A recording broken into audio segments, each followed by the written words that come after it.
We're joined here on BATV with National Coach Steve Glasson OAM. Steve, as I just alluded to, since you've last joined us, you've been awarded the Medal of the Order of Australia for your contribution to the sport as a player, a coach and an ambassador. That must have been quite an honour. Oh, it's a great honour, thanks Aidan. I'd like to thank those sincerely that were generous enough to nominate me. Look, what can I say, life's been full of bowls, or it's just been a huge part of my life, playing bowls, participating in bowls. From a competitive level, those early ages in the juniors, playing against guys like Kelvin Kirko from a junior age, through the representative career, success with world championships and things like that, and now it's just a fantastic time in my career being able to put something back into the game that's given me so much pleasure. But I'm certainly feeling very privileged to have been awarded the OAM, and also very lucky. I think there's a lot of people in the community that have done far more service to either bowls or other sports or the community than I have, so I feel very humbled by it.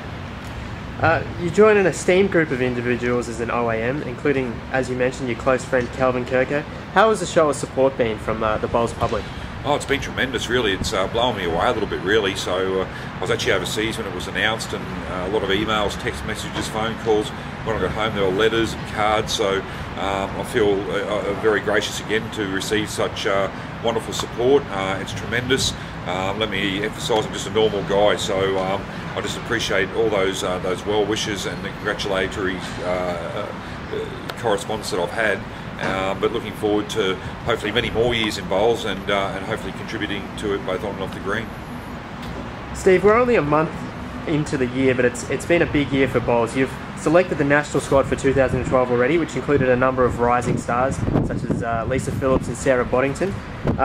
It's great to see their inclusion, and you must be tipping another big year for these new members. Well, it's a huge year for us. It's our Olympic year, really, for lawn bowls. With the World Championships coming up, it's very much our benchmark events of what it provides our ranking for future championships. It's a major part of the high performance plan. So, selections are always difficult. There's no doubt about that. And it's shattering to me. It proves a lot of sleepless nights, not only for me but for the rest of the selection panel.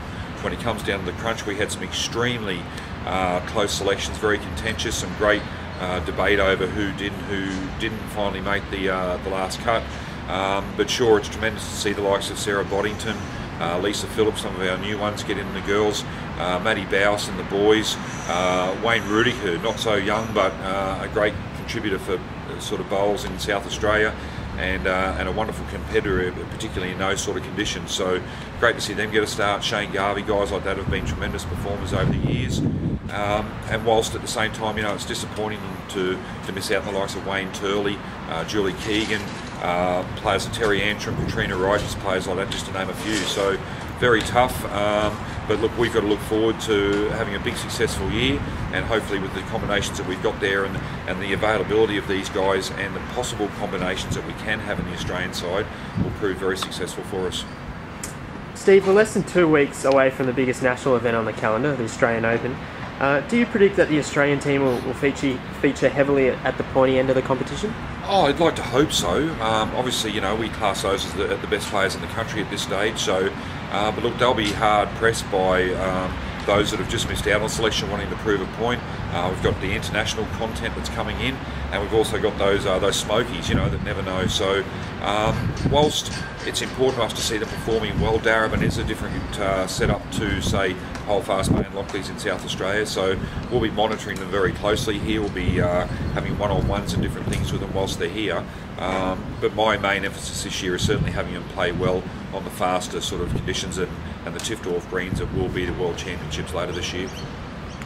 As a selector, Steve, do you see success at the Australian Open as a requirement for inclusion into some of these international events, such as the Trans-Tasman or the World Champs at the end of the year? Yeah, it's a good question, Aidan. Look, we certainly do. It's great to see the players have their form all the time. I think a couple of the main aspects we have to keep in mind is that the Australian Open is modern format, I suppose. It's sets play, it's short, it's sharp. World Championships are more traditional style, so the greens are vastly different to what we're going to be experiencing. So whilst we want to see players performing well, it's not the be-all and end-all this year. As far as the Australian Open is concerned, it is the premier event on the bowls calendar, so there's no doubt about that. So I think if that's not enough motivation for the players to go out there and try and win $18,000 in the singles, well, I'm not sure what is. So certainly, our domestically speaking, our greatest benchmark event, domestically speaking. Looking forward to the World Championships. Not as crucial this year, but still pretty important. But again, next year, when we go back to sets play format leading up to Glasgow 2014, very, very important. Ball's Night of Nights, the 2012 BCiB Awards Night, is staged on the eve of the Australian Open this year. Is that an event you encourage bowls fans to get along to? Oh, absolutely. I mean, we're celebrating some tremendous success from 2011. We've got our superstars there. It's great to see BCiB, a company I've been involved with for many years, further endorsing and contributing to the sport rather, so it's tremendous. But yeah, that'll be a great night. I mean, it's the stars of stars.